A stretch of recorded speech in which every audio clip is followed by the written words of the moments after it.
ఒకటిది సోకు ఒకటిది అన్నట్టుగా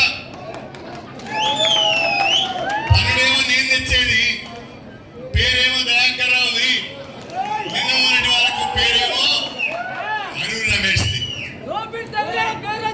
వాళ్ళకి తెలియని కూడా తెలియదు ఏ నిధులు ఎక్కడి నుంచి వస్తాయి, ఏ పని ఎట్లా మందులు చేయించుకోవాలని వాళ్ళకి తెలియని కూడా తెలియదు. అయినా నేను ఎన్నడూ బాధపడలేదు. పనులు నేను తెచ్చినా పేరు వాళ్ళు చెప్పుకునేది.